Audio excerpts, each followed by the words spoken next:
So you get the education for all. Gyanwani, Gyanwani, education at your doorstep. It's only Gyanwani. नमस्कार, हमारे सभी श्रोताओं का स्वागत है। जैसा कि आपको मालूम है, ये सितंबर के महीने का पहला सोमवार है और हर महीने के पहले सोमवार दोपहर 12 से 1 हम आपसे मिलते हैं, आपसे रूबरू होते हैं, आपसे बातें करते हैं। आने वाले जो भी यूनिवर्सिटी के अपडेट्स हैं उनके बारे में भी हम जानकारी देंगे इस प्रोग्राम में, और साथ ही जो भी डाउट्स या समस्याएं हैं उनका निदान करेंगे। मैं जैसा कि पहले प्रोग्राम से पहले बताया गया, मैं परिचय करवा दूं। हमारे साथ स्टूडेंट सर्विस सेंटर के निदेशक डॉक्टर भारत भूषण हैं और हमारे कोलीग श्री संदीप कुमार जी हैं। सर, आज के प्रोग्राम में जैसा कि हमारा अभी एग्ज़ाम का फॉर्म भरा जाएगा, असाइनमेंट सबमिट होंगे, तो हम उसके बारे में जानकारी देंगे हमारे विद्यार्थियों को। पर उससे पहले हम चाहते हैं जो एग्ज़ाम लिखना चाहते हैं या जो असाइनमेंट जमा करना चाहते हैं उनका उत्साहवर्धन करें आप। धन्यवाद भावना। सभी श्रोताओं को, हमारे विद्यार्थियों को और सभी स्टेक होल्डर्स को जो हमें सुन रहे हैं उनको सबको नमस्कार।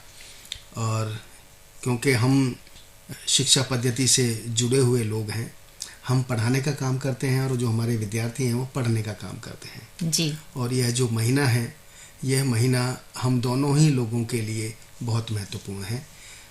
बल्कि मैं कहूँ तो ये हमारा वीक है, सप्ताह वो आ ही गया है, क्योंकि इस हफ्ते हम हर साल 5 सितंबर को टीचर्स डे सेलिब्रेट करते हैं। जो टीचर्स हैं वह भी कभी ना कभी विद्यार्थी रहे होंगे और अपने अध्यापकों को उनको याद करते हैं, और हमारे जो विद्यार्थी हैं अभी वह भी तरह तरह से अपने स्कूल्स में, कॉलेज में, यूनिवर्सिटीज़ में प्रोग्राम सेलिब्रेट करते हैं और अपने टीचर्स को रेस्पेक्ट पे करते हैं। और मैं अपनी कहूँ तो डॉक्टर भावना, मुझे हर 5 सितंबर के आसपास पहले ही मेरे वो सभी अध्यापक, टीचर्स जिन्होंने मुझे एलिमेंट्री स्कूल से लेकर के यूनिवर्सिटी तक पढ़ाया, मुझे उनकी याद आती है। और अपने वक्त जो मैंने स्कूल्स में, कॉलेजेस में, यूनिवर्सिटी में गुजारे, वो भी मुझे ऐसे याद आते हैं जैसे मैं अभी कल तक ही तो विश्वविद्यालय में था, यूनिवर्सिटी में था। अब ये हमारा लक है कि हम अभी भी विश्वविद्यालय में हैं और अभी भी हम विद्यार्थियों से जुड़े हुए हैं, लेकिन अब हमारा जो भूमिका है वो बदल गई है। तो इस मौके पर मैं अपने सबसे पहले जो मेरे खुद के टीचर्स रहे हैं उनको सादर नमन करता हूं, और अपने विद्यार्थियों को भी, जो हमारे 35 लाख से ज़्यादा विद्यार्थी हैं, देश के कोने कोने में हमसे जुड़े हुए हैं, उनके लिए भी मेरी बहुत बहुत शुभकामनाएं, और उनको भी मैं बहुत मुबारकबाद पेश करता हूं जो हम 5 सितंबर को टीचर्स डे सेलिब्रेट करने के लिए। जैसा डॉक्टर भावना ने बताया कि यह प्रोग्राम हमारा प्रत्येक माह के पहले सोमवार को हम आपके सामने प्रस्तुत होते हैं। डॉक्टर भावना, मैं खुद डॉक्टर भारत भूषण, और हमारे साथ जो इस प्रोग्राम के लिए जो स्क्रिप्ट तैयार करते हैं mister Sandeep. Thank you sir. हम सब आपसे रूबरू होते हैं। तो जैसा कि हम जो जानकारियां हैं अपने विद्यार्थियों को बताते हैं जो विश्वविद्यालय में इस वक्त उनके लिए बहुत ज़रूरी हैं, और उन पर उनका ध्यान आकर्षित करते हैं। जैसे डॉक्टर भावना ने बताया अभी कि हम एग्जामिनेशन की भी तैयारी कर रहे हैं, असाइनमेंट्स की भी तैयारी बच्चों को करनी है। उसके साथ साथ भावना, मैं सबसे पहले अपने विद्यार्थियों को बताना चाहूँगा कि अभी जो जुलाई 2023 का सेशन के जो एडमिशन्स हैं वो अभी चल रहे हैं, और इन एडमिशन्स की प्रक्रिया में जो विद्यार्थी जानते हैं, जुड़े हुए हैं हमसे और हमें फॉलो कर रहे थे, उनको पता है कि लास्ट डेट 31 अगस्त थी। वो हमने अभी लास्ट डे ही 10 सितंबर तक उसको एक्सटेंड किया है due to the demands of our students and other stakeholders. मैं हमेशा अपने विद्यार्थियों को कहता हूँ कि आप अपने पसंद के प्रोग्राम्स को हमारी वेबसाइट, जिसका एड्रेस है www.ignou.ac.in, बहुत ही अच्छे से प्रिपेयर्ड वेबसाइट है। इस वेबसाइट पर आप जाकर अपने पसंद के प्रोग्राम्स को देख सकते हैं कि जो आपको कौन सा कोर्स आप, मेरी यही अपील रहती है बच्चों से कि वो लास्ट डेट का इंतज़ार ना करें। तो अभी तो 10 सितंबर हमने लास्ट डेट रखा है। और जब आप एडमिशन की बात करते हैं डॉक्टर भावना, तो एडमिशन्स में जो हमारे विद्यार्थी हैं, क्योंकि तरह तरह के बैकग्राउंड से हमारे विद्यार्थी आते हैं, शहरों से भी आते हैं, गांवों से भी आते हैं, और बहुत फार फ्लंग एरियाज से भी आते हैं जहां पर electricity, internet connectivity and information availability एक बहुत बड़ी प्रॉब्लम होती है। लेकिन फिर भी आज का जो ज़माना है, मैं देखता हूं कि इंडिया में अगर हम प्रति व्यक्ति यूज़ ऑफ टेक्नोलॉजी को देखें तो हमारा देश भी बहुत आगे है। और उस हमें आगे ले जाने में हमारे जो विद्यार्थी हैं, हमारे जो बच्चे हैं, हमारे जो यंग जनरेशन है, वो बहुत आगे हैं।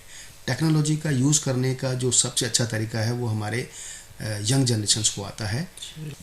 इसी बैकग्राउंड के साथ मैं अपने विद्यार्थियों को कहूँगा कि जब वो एडमिशन्स के लिए सोच लें कि हम अब एडमिशन लेना चाहेंगे, क्योंकि भारतवर्ष के सभी विश्वविद्यालयों में इस वक्त एडमिशन की प्रक्रिया सभी विश्वविद्यालयों में जारी है।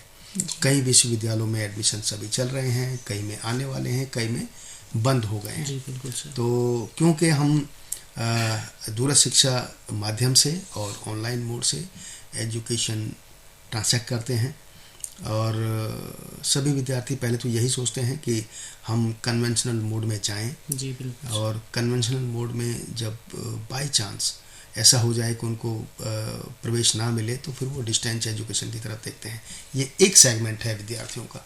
एक दूसरा सेगमेंट भी है विद्यार्थियों का ही, क्योंकि हमारे लिए तो विद्यार्थी है जो बच्चा हमसे एनरोल हो जाएगा, वो लोग सिर्फ डिस्टेंस एजुकेशन देखते हैं, वो कन्वेंशनल में नहीं जाते हैं।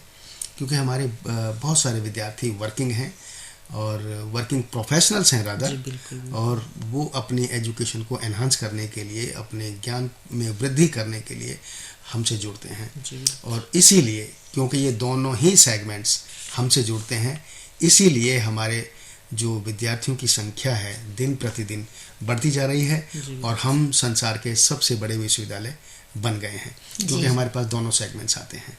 तो मेरी जो क्योंकि हमारी बातचीत हमारे विद्यार्थियों से होती रहती है, उनके पेरेंट्स से भी होती है, और बातचीत होने का माध्यम ये नहीं कि वो हमारे पास आकर के बात करते हैं, उनके चिट्ठियाँ, उनके ईमेल्स, उनके फ़ोन कॉल्स, तो जो उनकी परेशानियां हैं वो हमें पता होती हैं।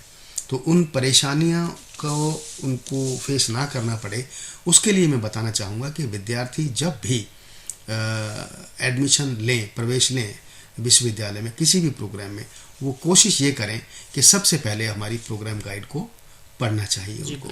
प्रोग्राम गाइड जैसे का हमारा स्टडी मटेरियल लिखा हुआ है एक सेल्फ इंस्ट्रक्शनल मोड में, जिसको पढ़ने से बहुत आसानी से चीज़ें समझ में आ जाती हैं, उसी तरह से हमारा जो प्रोस्पेक्टस है, प्रोग्राम गाइड्स हैं, वो भी उसी तरह से प्रिपेयर करें। क्योंकि हमें ये पता है कि हमारे विद्यार्थी हमारे साथ नहीं हैं, हमारे सामने नहीं हैं, बहुत दूर हैं, और कभी कभी विद्यार्थी कोशिश करते हैं कि मैं टेलीफोन पे ये जानकारी प्राप्त कर लूँ। तो कुछ भाग्यशाली विद्यार्थियों के तो फ़ोन लग जाते हैं, उठ जाते हैं, उनकी बात हो जाती है, लेकिन कुछ विद्यार्थियों के फ़ोन कॉल्स नहीं लगते। उसकी वजह ये नहीं कि जो उनके फ़ोन लग नहीं पा रहे हैं, तो उसकी वजह ये भी हो सकती है टेलीफोन इंस्ट्रूमेंट या टेलीफोन लाइंस ख़राब हैं, या कोई दूसरे विद्यार्थी उस वक्त जब वो हमसे जुड़ने की कोशिश करते हैं, हमसे कोई बात कर रहा होता है।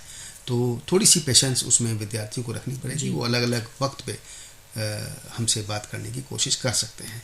तो जो बात हमें पता लगती है उसमें एक सबसे पहले तो ये है कि प्रोग्राम गाइड बहुत अच्छे से पढ़ें, उसमें बहुत अच्छे से सारा प्रोसेस लिखा होता है। जी बिल्कुल सर। उसके साथ साथ जब विद्यार्थी अपनी एडमिशन्स के लिए फॉर्म भरना शुरू करते हैं, उनको चाहिए कि वो अपना पर्सनल मोबाइल नंबर और पर्सनल ईमेल आईडी बिल्कुल बिल्कुल सर। को यूज़ करें, चाहे वो साइबर कैफ़े में जाके भी करें या किसी दूसरे के सिस्टम से डेस्कटॉप से करें, लेकिन उनको अपना मोबाइल, अपना क्रेडिट कार्ड या डेबिट कार्ड और अपना ईमेल ही उसमें इंफॉर्मेशन में प्रोवाइड करना है। ये बहुत ही ये वजह मैं ये इंफॉर्मेशन इसलिए शेयर कर रहा हूँ कि एडमिशन हो जाने के बाद जो विद्यार्थियों का एकमात्र कांटेक्ट होता है वो होता है ईमेल जो उन्होंने हमसे शेयर किया, एक उनका मोबाइल जो हमारे पास रहता है, जी बिल्कुल। और जब भी कोई इनको इंफॉर्मेशन देते हैं वो व्हाट्सएप से या ईमेल से ही दी जाती है। जी बिल्कुल सर। और बहुत सारे विद्यार्थियों को पता भी है कि जब उनका एडमिशन कंफर्म होता है तो उनको एक कंट्रोल नंबर मिलता है इमीडिएटली एडमिशन फॉर्म सबमिट हो जाने के बाद, जी सर। और फिर थोड़े दिनों के बाद जैसे ही उनके सर्टिफिकेट्स वगैरह चेक हो जाते हैं तो उनको फिर एनरोलमेंट अलॉट हो जाता है। जी बिल्कुल सर। तो इसलिए उनको अपने मोबाइल, अपना ईमेल ज़रूरी देना चाहिए। बिल्कुल सर। इसके साथ साथ कई बार विद्यार्थी जब फीस सबमिट करते हैं तो उनको ये पता होना चाहिए, वैसे मुझे पता है कि बहुत सारे विद्यार्थियों को पता है, लेकिन जैसा मैंने शुरू में ही कहा हमारे बहुत सारे विद्यार्थी हैं जो अपने आप अपने प्रवेश प्रक्रिया को पूरा नहीं करते, वो किसी साइबर कैफ़े में जाके करते हैं या किसी शॉप में जाके करेंगे या किसी अपने मित्र के यहाँ। तो जब वो फीस सबमिट करते हैं तो उनका क्रेडिट कार्ड या डेबिट कार्ड उनका अपना होना चाहिए। कई बार ऐसा होता है कि उनका मन बदल जाए कि मैं ये कोर्स नहीं कर रहा, दूसरा कर रहा हूँ, किसी दूसरे विश्वविद्यालय से कर रहा हूँ, या किसी वजह से उनका एडमिशन कैंसिल हो जाए तो उनको फ़ीस रिफ़ंड होने में वक्त लग जाता है। बिल्कुल। बहुत बार विद्यार्थियों की फ़ीस रिफ़ंड हो जाती है लेकिन विद्यार्थियों को नहीं मिलती। तो इस बारे में जो फाइनेंशियल लिटरेसी है, जो हमारे आदरणीय प्रधानमंत्री जी भी कहते हैं कि जो हमारी जो financial literacy, computer literacy, technical literacy, ये बहुत ज़रूरी है। तो इसमें वो बताते हैं कि जो अपने जो राइट्स हैं उनका हमें सबको पता होना चाहिए, और जब हम पैसे किसी भी प्रक्रिया के लिए, किसी भी काम के लिए सबमिट करते हैं और बाई चांस वो रिटर्न होता है तो वह रिटर्न का प्रोसेस भी वही होता है जी, कि जिस प्रोसेस में, नहीं तो वो आपके पास नहीं आएगा, वो उसी क्रेडिट कार्ड को जाएगा जिस कार्ड से या डेबिट कार्ड से वो फीस सबमिट हुई है। साइबर कैफे पे सर वापस चला जाता है फिर। हाँ, तो विद्यार्थियों को ये ध्यान रखें कि एडमिशन्स के लिए ये 3-4 बातें। दूसरा, जब विद्यार्थी अपना मन बना लें कि हमने यह प्रोग्राम में अब प्रवेश लेना है तो लास्ट डेट की इंतजार ना करें। बिल्कुल सर। लास्ट डेट की इंतजार करने से जो हमारे सर्वर्स हैं उस पर बहुत प्रेशर आता है। हमें कई बार फ़ोन कॉल्स आते हैं कि सब हम अपने फॉर्म नहीं जमा कर पा रहे हैं। तो उसकी सबसे पहली वजह यही होती है कि बहुत सारे विद्यार्थी एक साथ, लाखों विद्यार्थी एक साथ हिट कर रहे होते हैं, जिससे सर्वर पे प्रेशर आता है और वो भी परेशान हो जाता है, तो इसलिए वो रिएक्ट नहीं कर पाता है, इन्फॉर्मेशन प्रोवाइड नहीं कर पाता है। तो जब आपने ये तय कर लिया है आपको यह किसी एक प्रोग्राम में एडमिशन लेना है तो आप अपना एडमिशन लें और लास्ट डेट के इंतजार किए बिना आप अपना प्रवेश ले लें।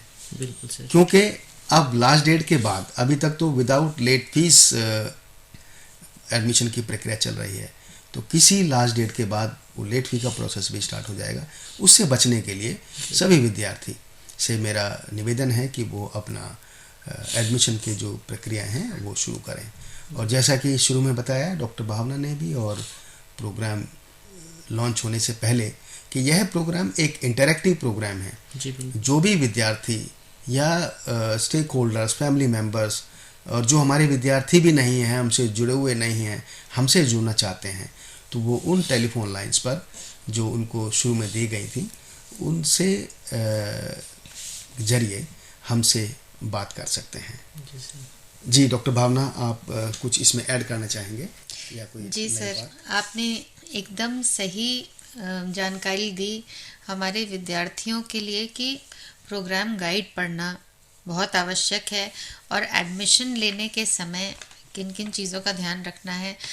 ख़ास तौर पे विद्यार्थी ये जान लें कि जो लास्ट डेट होती है या जो एक्सटेंशन किया जाता है डेट का, या लेट फी के साथ जो एडमिशन का जो प्रावधान रखा जाता है, वो ऐसे विद्यार्थियों के लिए रखा जाता है जो किन्हीं कारणों से अभी एडमिशन नहीं ले सकते। हो सकता है वो जहाँ पे अपनी पहले की पढ़ाई कर रहे हैं वहाँ का रिज़ल्ट नहीं आया, तो वो रुके हुए हैं कि रिज़ल्ट आएगा तब वो अपने डॉक्यूमेंट्स लेके जमा करेंगे।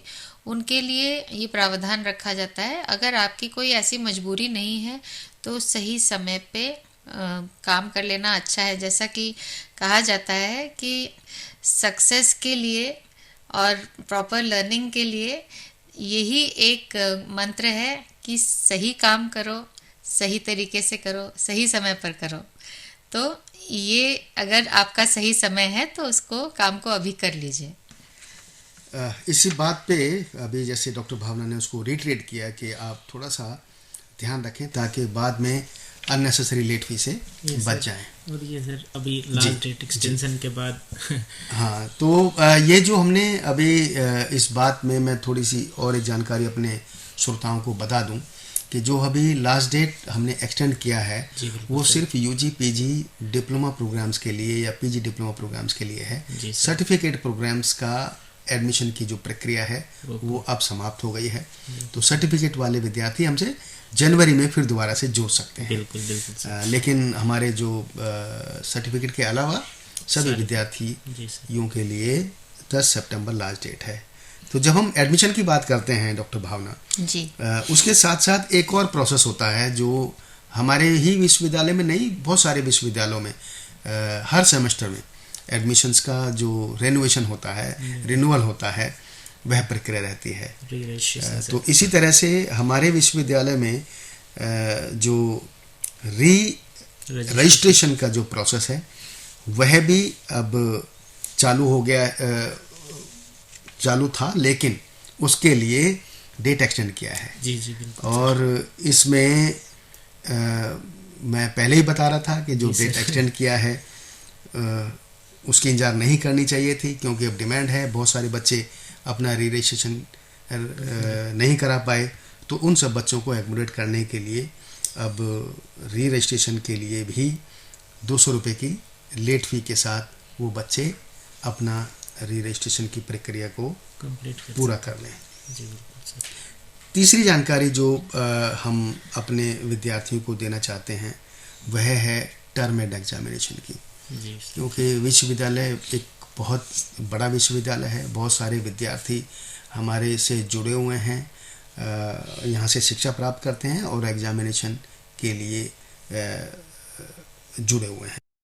टर्म एंड एग्जामिनेशन हम साल में 2 बार ऑर्गेनाइज करते हैं।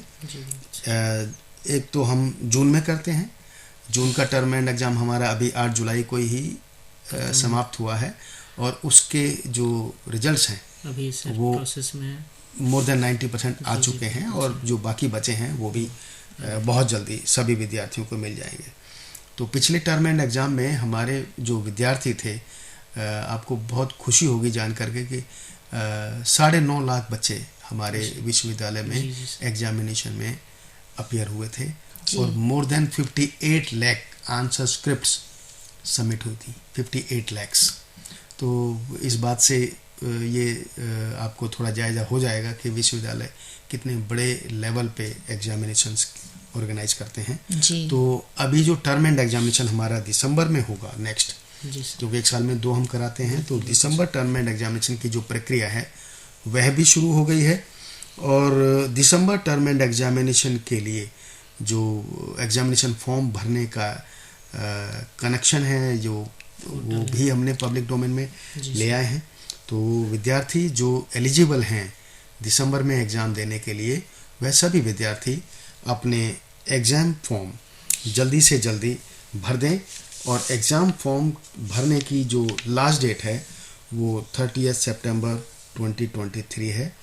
मैं विदाउट लेट फी इसलिए नहीं कह रहा हूँ सर, मैं बीच में रोकना चाहूँगी। जिन श्रोता से हमारा संपर्क टूट गया था, तो उन्होंने पूछा है कि बीए के स्टूडेंट हैं हरियाणा से, वो दिग्विजय नाम है इनका, और ये जानना चाह रहे हैं कि बीए के लिए असाइनमेंट्स की तैयारी आप कर सकते हैं। असाइनमेंट शुरू हो गए हैं क्या? जी, असाइनमेंट सबमिशन की प्रक्रिया शुरू हो गई है। दिग्विजय जी, अगर आप हमें सुन पा रहे हैं तो कृपया ध्यान दीजिए, नोट करिए इस बात को। असाइनमेंट सबमिशन की प्रक्रिया शुरू हो गई है।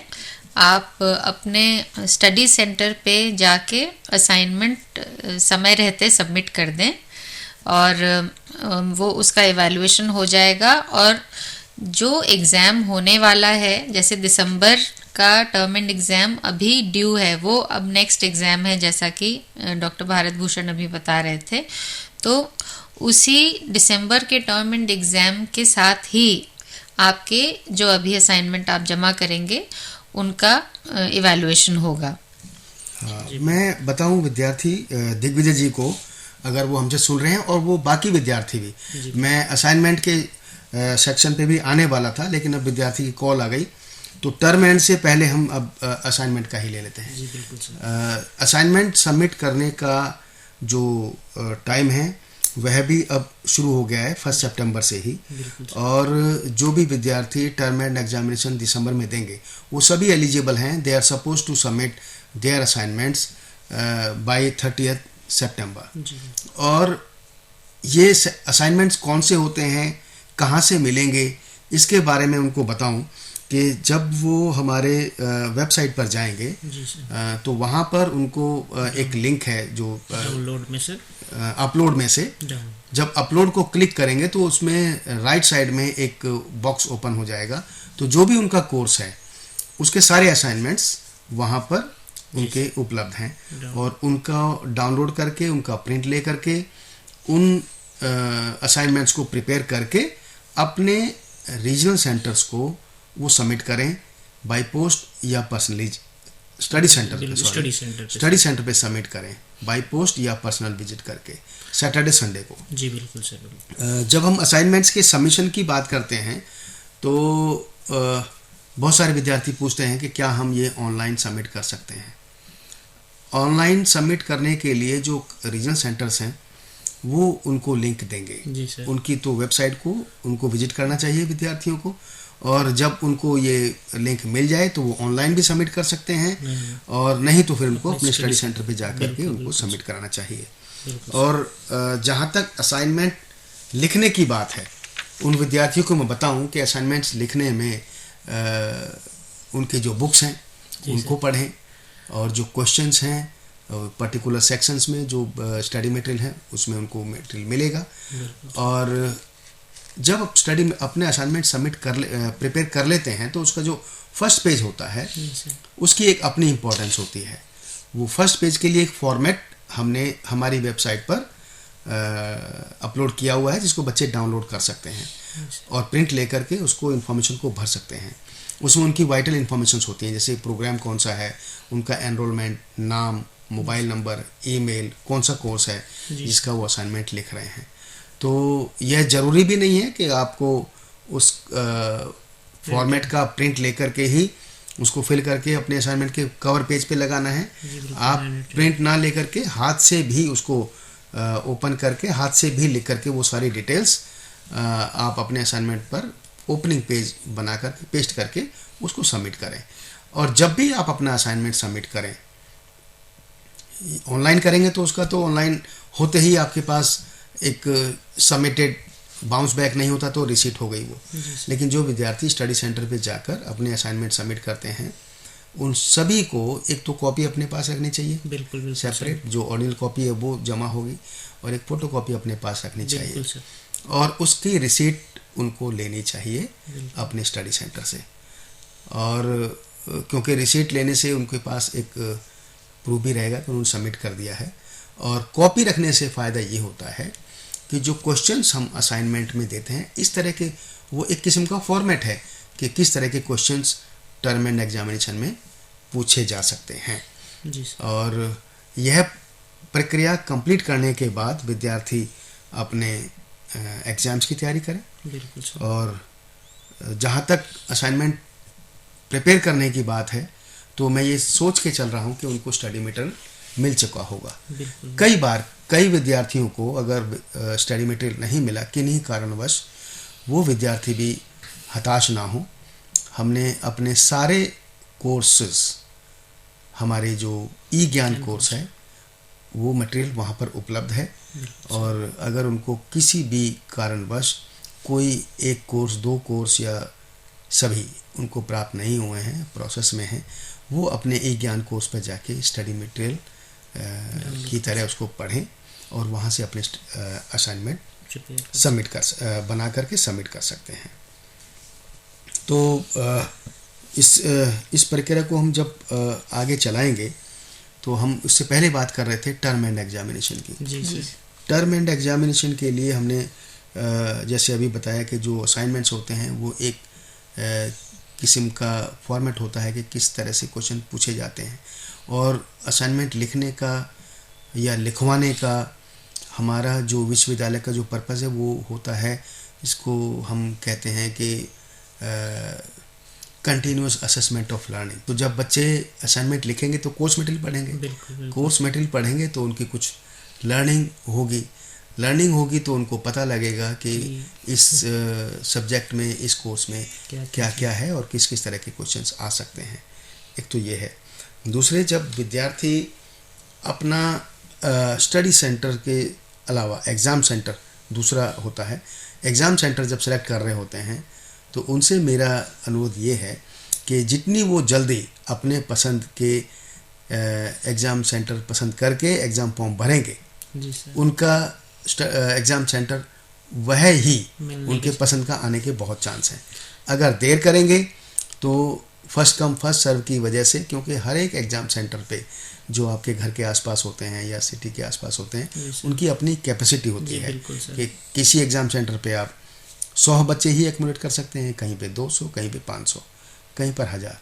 तो अगर आप अपने पसंदीदा एग्ज़ाम सेंटर जो आपके घर के पास है या जो आपको कंफर्ट लेवल जहाँ पर ठीक रहता है, अच्छे से कनेक्टिविटी है, वो आप पहले ही भर दें, और नहीं तो फिर वो आपको एग्ज़ाम सेंटर दूर भी मिल सकता है। बिल्कुल। तो यह प्रक्रिया कर लें। इसके साथ साथ बहुत बार हमसे विद्यार्थी पूछते हैं, जो हमारे स्टूडेंट हैं, कि सर मैं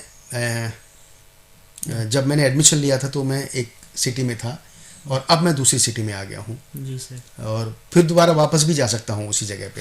तो मेरा कहने का तात्पर्य ये हुआ कि अगर हम इस वक्त दिल्ली में हैं, जी, हमने जब एडमिशन लिया, एडमिशन लेने के 6 महीने के बाद, 8 महीने के बाद मैं किसी वजह से चला गया हैदराबाद, जी बिल्कुल सर, और मेरे एग्ज़ाम आ गए हैं, तो क्या ऐसे विद्यार्थी जो अपने उस रीजनल सेंटर में नहीं है या उस स्टेट में नहीं है जहाँ पर वो एडमिशन लिया था या पहला एग्ज़ाम दिया था, जी बिल्कुल, उन विद्यार्थियों को भी परेशान होने की ज़रूरत नहीं है।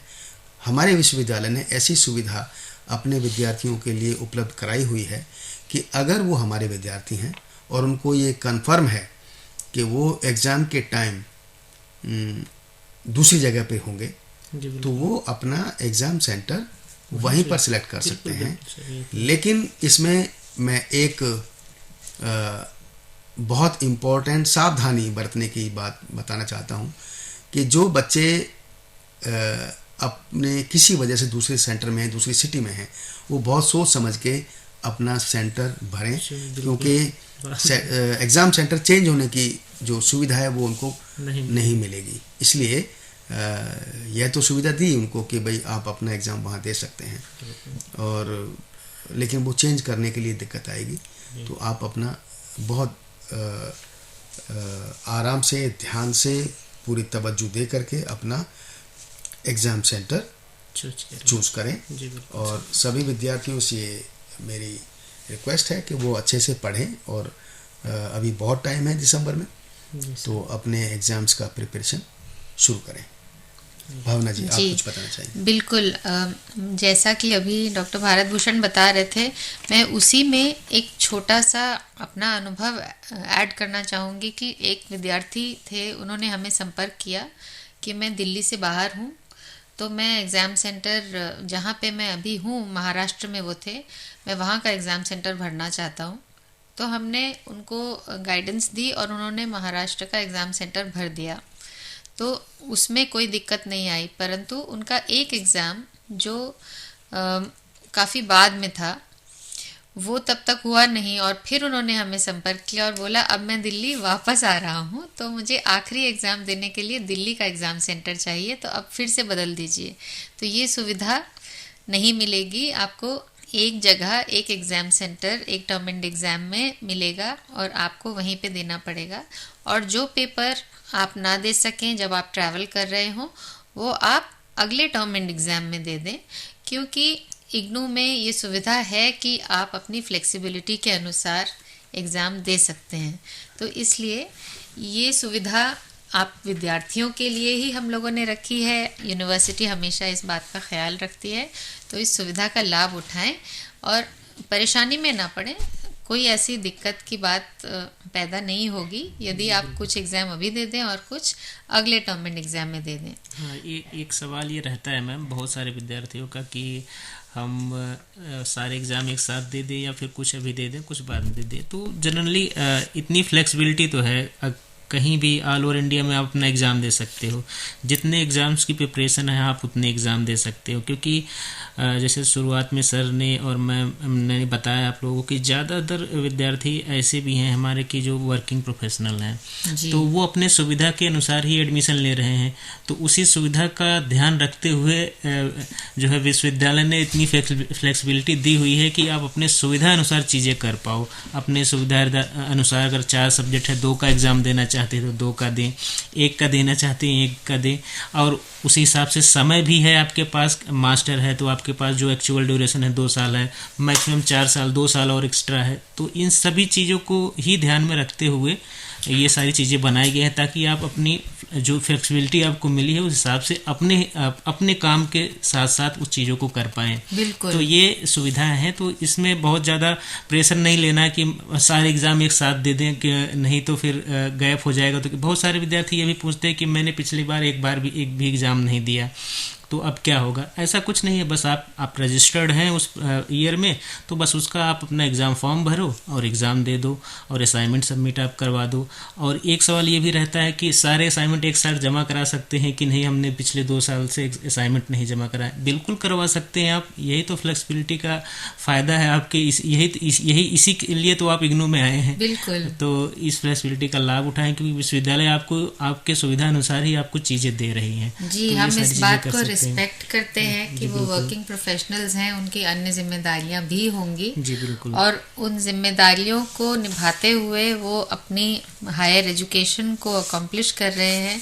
ये बहुत बड़ी बात है, हम इसको एक्नॉलेज करते हैं और उसी के हिसाब से हमने आपके लिए ये सारी सुविधाएं, ये फ्लेक्सिबिलिटी रखी हुई है। तो अब चूंकि हम एग्ज़ाम से रिलेटेड, असाइनमेंट से रिलेटेड, एडमिशन से रिलेटेड और री रजिस्ट्रेशन से रिलेटेड जानकारी दे चुके हैं, तो अब एक और मुद्दा जो बहुत ज़रूरी है, जो हमारे विद्यार्थियों को खासकर जानना चाहिए, वो यह है कि जिनका नया एडमिशन हुआ है जी बिल्कुल, उनको इंडक्शन और काउंसलिंग जो है वो अटेंड करनी होती है। और इंडक्शन जो मीटिंग है या जो काउंसलिंग सेशन है जो स्टूडेंट्स के स्टडी सेंटर पे होता है, सर वो कितना महत्वपूर्ण है ये कई बार हमारे विद्यार्थी नहीं समझ पाते, कई बार मिस कर जाते हैं। लेकिन उसके महत्व को हम जितना भी स्ट्रेस दें वो कम है, क्योंकि वहीं से शुरुआत होती है, वहीं से उनको फर्स्ट स्टेप्स मिलते हैं यूनिवर्सिटी में आने के। उसके बारे में सर आप कुछ बताना। देखिए डॉक्टर भावना, किसी भी सिस्टम में जब विद्यार्थी जाता है वो उसके लिए नया होता है। जी। जब हम पहली बार स्कूल जाते हैं, विद्यालय वो भी नया है, तो वहाँ पर उसको क्लेमेटाइज कराने के लिए बच्चे को 2-3 दिन तक बहुत उसको कंफर्ट दिया जाता है और धीरे धीरे उसको पता लगने लगता है कि अब मुझे स्कूल में मैं रोज़ाना आता हूँ तो मुझे क्या करना है। ऐसे ही हम किसी भी प्रोफेशन में हों, किसी भी एरिया में हों, वहाँ भी यही प्रोसेस रहता है कि जो एक इनकम्बेंट ऑफिसर्स होते हैं, अगर आप जॉब में हैं, इसी तरह जब हम किसी विश्वविद्यालय में जाते हैं, सभी विश्वविद्यालयों में थोड़ी बहुत सिमिलरिटी के साथ साथ थोड़ी बहुत डिससिमिलरिटीज़ भी होती हैं प्रोसेस में। तो जब विद्यार्थी एडमिशन लेता है तो इंडक्शन प्रोग्राम की जो इम्पोर्टेंस है खासकर ओपन एंड डिस्टेंस लर्निंग में वो इसलिए है कि हम विद्यार्थियों से कहते हैं कि उनको ज़रूर जाना चाहिए। उसमें विद्यार्थियों को बताया जाता है कि विश्वविद्यालय में एजुकेशन कैसे दी जाती है, जो वो कोर्स में एडमिशन लिए हैं वो कोर्स में किस किस तरह से उनको आगे बढ़ना है, कब असाइनमेंट भरने हैं, कब उनको अपना रजिस्ट्रेशन करना है, कब उनका टर्म एंड एग्ज़ाम होगा और उनकी पढ़ाई कैसे होगी, उनकी क्लासेस कब होंगी, उनकी काउंसलिंग क्लासेस कैसे की जाती हैं, कहाँ पर होती हैं, उनके अगर कोर्स में प्रैक्टिकल्स हैं तो वो प्रैक्टिकल्स कैसे होते हैं, कहाँ पर होते हैं, कब होंगे। जी सर। यह जानकारियाँ इंडक्शन प्रोग्राम में हम अपने विद्यार्थियों को देते हैं। तो हर एक प्रोग्राम सेशन जब स्टार्ट होता है हमारा, जितने भी विद्यार्थी हैं, कोई एक खास बैच का नहीं, जितने भी विद्यार्थी हैं पूरे भारतवर्ष में सभी रीजनल सेंटर्स पर इंडक्शन प्रोग्राम हम ऑर्गेनाइज करते हैं। इंडक्शन प्रोग्राम का इम्पोर्टेंस यही है कि वो उस यूनिवर्सिटी जहाँ से वो शिक्षा प्राप्त कर रहे हैं उसके बारे में जानें, उनके प्रोग्राम कैसे हैं, उनकी महत्व क्या है, उनका रिकॉग्निशन स्टेटस क्या है, क्या विश्वविद्यालय से एजुकेशन प्राप्त करने के बाद उनको कोई जॉब मिल सकेगा, वो रिकॉग्नाइज्ड है कि नहीं, वो कहीं हायर एजुकेशन में जा पाएंगे कि नहीं जा पाएंगे। वो सब तरह के सवाल वो पूछ सकते हैं वहाँ पर और उनको वहाँ पर वह सभी प्रश्नों के उत्तर भी मुहैया कराए जाएंगे। बिल्कुल बिल्कुल सर।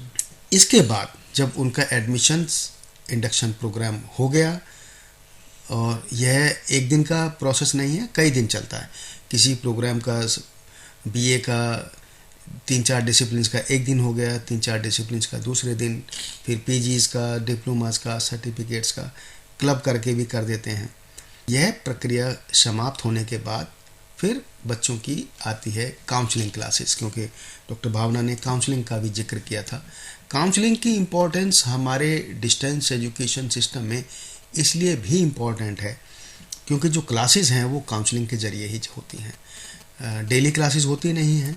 तो ये बोन भी है और कर्ज भी है, लेकिन बोन मैं इसलिए कहता हूँ कि जो क्लासेस हैं हमारी वो हमारे स्टूडेंट्स के कन्वीनियंस पे ही होती है, जिसको हम काउंसलिंग के ज़रिए करवाते हैं। सबसे अच्छी बात यह है हमारे सिस्टम में कि जो कोर्स मटेरियल तैयार कराते हैं हमारे शिक्षक, वो कोर्स मटेरियल इस तरह से तैयार कराया जाता है कि उसमें जिस लेवल की नॉलेज एक विद्यार्थी को होनी चाहिए, उस लेवल तक की नॉलेज उस स्टडी मटेरियल को पढ़ने के बाद मैं गारंटी से कह सकता हूँ कि उनको प्राप्त हो जाती है। फिर भी कई सारे विद्यार्थी ऐसे होते हैं कि उसके आगे भी पढ़ना पसंद करते हैं, उस नॉलेज में और डीप में भी जाते हैं। तो उसी स्टडी मटेरियल में हर एक यूनिट के बाद फर्दर स्टडीज़ का भी एक सेक्शन होता है कि इससे ज़्यादा नॉलेज, इसमें डीप नॉलेज अगर आप लेना चाहते हैं तो क्या करें। उसके लिए उसमें सोर्सेज दिए होते हैं कि आगे पढ़ने के लिए हमें कौन कौन सी और किताबें हैं, लाइब्रेरी में जाकर वो पढ़ सकते हैं। विद्यार्थी सभी रीजनल सेंटर्स में हमारी लाइब्रेरीज़ हैं, वहाँ बैठकर पढ़ सकते हैं। या लाइब्रेरी एक ऐसा संस्थान है, उसमें जाने से कोई रोकता नहीं है। संसार में भी और भारतवर्ष में भी कोई भी विश्वविद्यालय का विद्यार्थी किसी भी विश्वविद्यालय के लाइब्रेरी में, पुस्तकालय में जाकर के पढ़ सकता है। ये मैं इसलिए भी बता रहा हूँ कि हम भी कभी विद्यार्थी थे और हमने कोई पुस्तकालय छोड़ा नहीं था जहाँ हम पढ़ते थे। अपने विश्वविद्यालय में लाइब्रेरी बहुत रिच थी, लेकिन फिर भी मन होता था कि चलो आज उसमें जाते हैं। तो सभी लाइब्रेरी और किसी लाइब्रेरी ने आज तक मना नहीं किया। आपका आई कार्ड आपके पास होना चाहिए जी। उनको पता होना चाहिए कि आप विद्यार्थी हैं और आपको उस लाइब्रेरी में बैठ करके आप पढ़ सकते हैं। इसके साथ साथ हमारे जो रीजन सेंटर्स है वहाँ तो स्टडी मटेरियल, हमारी बुक्स, हमारी लाइब्रेरी रहती ही हैं, तो वहाँ पढ़ सकते हैं आप। तो उस बात का फ़ायदा उठाएं। काउंसलिंग के लिए जो टाइमिंग्स हैं वो हमारे रीजन सेंटर की जो वेबसाइट है उस पर शेड्यूल आ जाते हैं।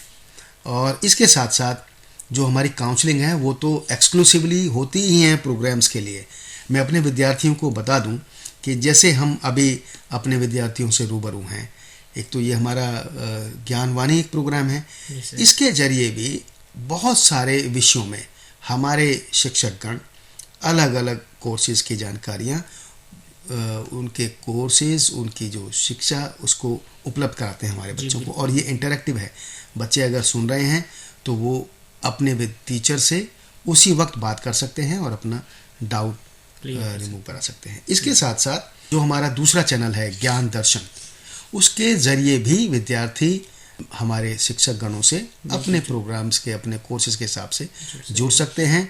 और जिन विद्यार्थियों को किसी भी वजह से कोई भी काउंसलिंग सेशन उनका मिस हो जाता है या कोई ज्ञान दर्शन पे वो देखना चाहते हैं और वो मिस हो गया, तो वो सब के सब मटेरियल आर्काइव्स में जाता है और जब भी विद्यार्थियों को समय हो उनकी सुविधा के अनुसार वो आर्काइव में जाकर उस कोर्स के बारे में, उस प्रोग्राम के बारे में, उस लेक्चर के बारे में जो शिक्षक ने दिया था उससे लाभान्वित हो सकते हैं। ये एक बहुत ही सुविधाजनक उपलब्धि हमारे विश्वविद्यालय ने अपने बच्चों के लिए दी है। कुछ ईमेल्स हैं तो आप उन ईमेल्स को भी एड्रेस कर सकते हैं विद्यार्थियों के लिए। जी, ईमेल से कुछ सवाल आए हैं, कुछ जो हमने अभी जानकारियां दी हैं उनसे संबंधित ही है, हम उनको दे देंगे, जवाब देंगे। तो मेरे ख्याल से जिन्होंने पूछा है सवाल, उनके अलावा हमारे अन्य विद्यार्थियों का भी ज्ञानवर्धन होगा। तो हम सबसे पहले सवाल ले रहे हैं पुष्पांजलि तोमर जी का। इनका ईमेल आया है जिसमें उन्होंने BAG प्रोग्राम की ये छात्रा हैं और लिखती हैं कि BA प्रोग्राम के फर्स्ट ईयर के स्टूडेंट्स हैं, वो ऑनलाइन क्लासेस कैसे अटेंड कर सकते हैं, ऑनलाइन क्लासेस का समय क्या होता है, ये जानना चाहिए। ये तो डॉक्टर भावना मैंने अभी अपने विद्यार्थियों को बताया कि जो हमारी क्लासेस हैं समर्थ पे या स्वयं पे या हमारी जो काउंसलिंग सेशंस हैं वो प्रत्येक रीजनल सेंटर्स, मैं हमेशा कहता हूँ कि हमारे विद्यार्थी हमारे जो रीजनल सेंटर्स की वेबसाइट्स हैं उनको विजिट करें, रेगुलरली विजिट करें और हमारे हेडक्वार्टर की साइट्स को विजिट कर सकते हैं वो, अगर ज्ञान दर्शन पे कोई प्रोग्राम देखना है, क्योंकि ज्ञान दर्शन पर भी सब्जेक्ट वाइज लेक्चर्स हमारे रोजाना 3 से 5 बजे तक हमारे विद्यार्थियों के लिए होते हैं। और मैंने अभी बताया भी था कि अगर कोई विद्यार्थी, जैसे अभी ये पुष्पांजलि जी कह रही हैं मैं कैसे देखूं, तो अगर इनको मैं अब बताऊंगा और इनको लगेगा कि पीछे तो मेरे बहुत सारे रह गए, तो उनको चिंता करने की ज़रूरत नहीं है। वो सब के सब लेक्चर्स, सब की सब काउंसलिंग जो क्लासेस हैं वो सब आर्काइव में हैं। तो आप हमारे आर्काइव में जाकर के उनको देखें और आगे के लिए जो भी आपका रीजनल सेंटर है आप उस रीजनल सेंटर की वेबसाइट पे जाएं, वहाँ पर काउंसलिंग के जो शेड्यूल्स हैं वो अवेलेबल होते हैं और अपनी जो आपका पेपर है, आपका जो सब्जेक्ट है उसके हिसाब से आप वो नोट करें और उस वक्त जब वो काउंसलिंग सेशन चल रहा होगा उसको आप अटेंड करें। एक कॉलर आ गए हैं बीच में भावना जी। हाँ जी, हम कॉलर का सवाल ले लेते हैं फिर आगे एड्रेस करते हैं अपनी ईमेल्स को। हेलो। हाँ जी नमस्कार, अपना नाम बताएं और अगर आप विद्यार्थी हैं तो अपना एनरोलमेंट नंबर बताएं और सवाल पूछें। मैं वंदना बात कर रही हूँ। जी वंदना जी। मैम मैंने ना वास्तुशास्त्र के कोर्स में एडमिशन लिया है जुलाई 2022 में। अच्छा जी। बट मैं एग्जाम नहीं दे पाई थी क्योंकि थोड़ा सा स्टडी मटेरियल भी लेट आया था, तो अब मैं दिसंबर में देना चाहती हूँ जी। तो मुझे ये बताएं, मुझे जो असाइनमेंट प्रिपेयर करने हैं वो जुलाई 2022 वाले करने होंगे या अब जुलाई 2023 वाले करने हैं? जी, जुलाई 2022 के आपको असाइनमेंट जमा करने होंगे। आप जैसा कि आप अगर प्रोग्राम सुन रहे थे अभी पहले, doctor Bharat Bhushan assignment submission के बारे में विस्तृत जानकारी दी उन्होंने, आपने वो सुना था?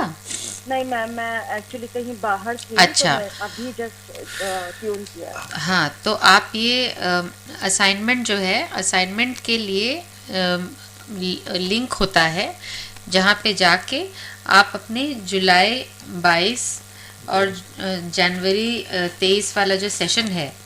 नहीं मैम, मैं एक्चुअली ये पूछ रही थी, मैंने कल स्टूडेंट सपोर्ट में भी कॉल किया था, उन्होंने कहा अगर आपने एग्जाम भी नहीं दिया है और आपका एडमिशन जुलाई 2022 का है, लेकिन अब आप दिसंबर में एग्जाम और असाइनमेंट दोनों दे रहे हैं, तो 2023 वाला दीजिए। नहीं, मेरे ख्याल से कुछ मिसकम्युनिकेशन हुआ है।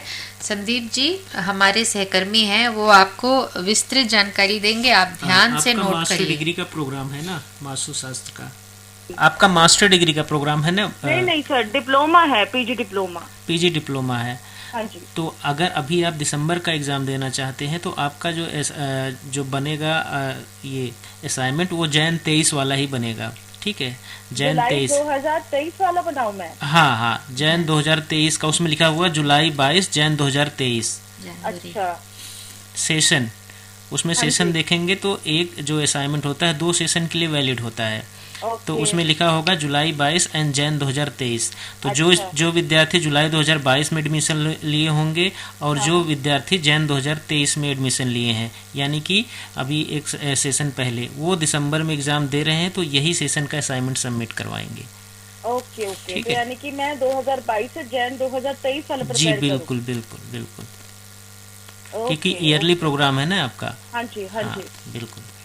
Okay, thank you so much sir. ठीक है Vandana ji, all the best. Thank you ma'am, thank you. हाँ जी, तो देखिए कई बार ये छोटी छोटी जो कन्फ्यूजन्स हैं ये हो जाती है हमारे विद्यार्थियों को, और इसी का निदान करने के लिए हम हैं स्टूडेंट सर्विस सेंटर जो है वो एक ब्रिज है यूनिवर्सिटी सिस्टम और विद्यार्थियों के बीच। हम आशा कर रहे हैं कि हम वो काम ठीक से कर पा रहे हैं।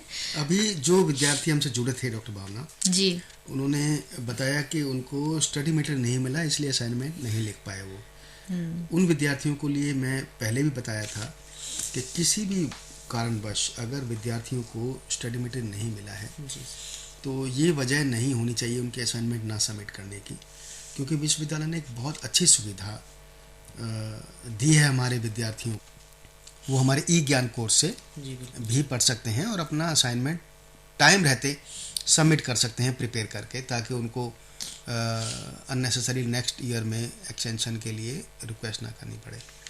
तो स्टडी मटेरियल हमारे ई ज्ञान कोर्स पर अवेलेबल है, लेकिन फिर भी वंदना जी को अब स्टडी मटेरियल मिल गया है तो वो अच्छे से पढ़ के अपने एग्ज़ाम असाइनमेंट दे सकते हैं और अपने एग्ज़ाम की प्रिपरेशन कर सकते हैं। जी कोई और भी ईमेल है तो आप उसको जी, भी ले सकते हैं। एक और हमारे पास समय थोड़ा ही है तो हम एक और महत्वपूर्ण ईमेल है वो ले लेते हैं। एक ईमेल आई है, सेंडर का नाम इसमें क्लियर नहीं है, पर उन्होंने पूछा है can I take admission in MA psychology and MBA online programme both in this year from IGNOU. जी ले सकते बिल्कुल ले सकते हैं।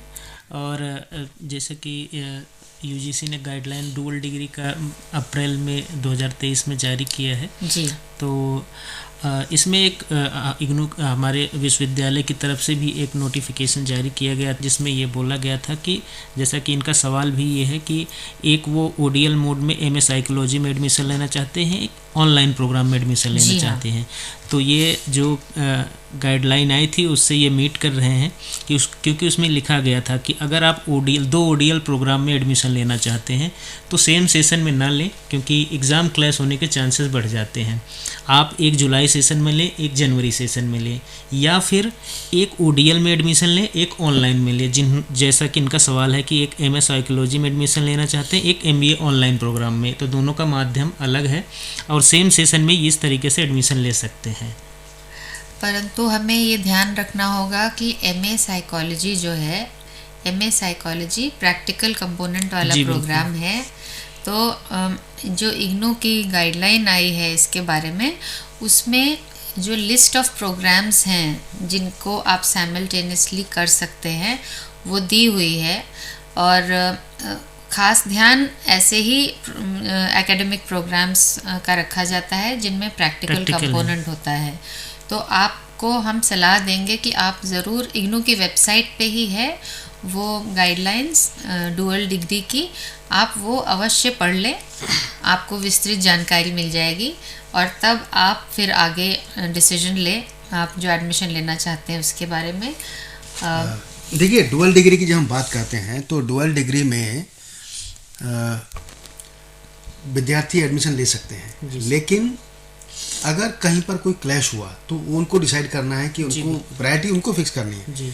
उसमें यूनिवर्सिटी डेट्स चेंज नहीं करेगी। जी बिल्कुल सर। लेकिन जैसा जो ब्यूटी है डिस्टेंस एजुकेशन की वो है फ्लेक्सिबिलिटी। तो फ्लेक्सिबिलिटी है, ड्यूरेशन, टाइम ड्यूरेशन ज़्यादा है, वो उसमें एकोमोडेट कर सकते हैं एक आधा पेपर छोड़ के। लेकिन अगर वो कहें कि मेरे दोनों पेपर एक ही दिन आ गए हैं, तो उसके लिए विश्वविद्यालय डिसेबल होगा कि वो उनको एकोमोडेट कर पाए। तो उस फ्लेक्सिबिलिटी को वहाँ पर उनको जुडिशियसली यूज़ करना है। फ्लेक्सिबिलिटी को इसलिए यूज़ नहीं करना चाहिए कि हमारे पास तो मैक्सिमम ड्यूरेशन बहुत है, अभी नहीं देते, अगली बार देंगे, अगली बार देंगे, फिर बच्चे प्रेशर में आ जाते हैं और अब मैक्सिमम ड्यूरेशन के बाद हम री एडमिशन करते भी नहीं हैं यूजीसी गाइडलाइंस के हिसाब से। तो मेरी रिक्वेस्ट यही रहेगी कि जो फ्लेक्सिबिलिटी है उसको जुडिशियसली यूज़ करें और अपने फ़ायदे के लिए करें, उन्हीं के फ़ायदे के लिए वो फ्लेक्सिबिलिटी दिया भी है। और अगर कहीं डेट क्लैश होती है तो that is the best way to use the flexibility judiciously. बिल्कुल जी बिल्कुल। और जो अभी डॉक्टर भारत भूषण ने बात कही है, मैं उसी से संबंधित एक इम्पॉर्टेंट कोट है, एक मैसेज है जिसके साथ आप सबको अलविदा कहना चाहूँगी, और वो है FM अलेक्जेंडर जी का कोट है, people do not decide there futures, they decide their habits and their habits decide there futures. तो आप अपना ऐसा अपनी एक आदत बना लें कि अपने जो भी फ्लेक्सिबिलिटी है, जो समय आपके पास है, उसको आप अपनी सुविधा के लिए और जुडिशियसली यूज़ करेंगे, और फिर कोई ऐसे हिंड्रेंस नहीं है जो आपके रास्ते में आ जाए, आप अपने लक्ष्य को पा सकेंगे। और उसमें कदम से कदम मिला के हम स्टूडेंट सर्विस सेंटर आपके साथ हैं। अगर आज के प्रोग्राम में मिली हुई जानकारी के बारे में आपको और कुछ जानना हो तो आप कृपया स्टूडेंट सर्विस सेंटर में हमें संपर्क करें या ईमेल भेजें ssc@ignou.ac.in पर। हम आपके साथ हैं, और कोई भी जानकारी, कोई भी डाउट, कोई भी तकलीफ हो, SSC को अपना साथी बनाएं और तरक्की करें। मेरे साथ डॉक्टर भारत भूषण, निदेशक स्टूडेंट सर्विसेज सेंटर, और मेरे सहकर्मी संदीप कुमार जी, हम सब आपको नमस्कार करते हैं, धन्यवाद देते हैं। अगले एपिसोड में यानी अक्टूबर महीने के पहले सोमवार को 12 बजे से 1 बजे तक आपसे फिर भेंट होगी। नमस्कार। नमस्कार।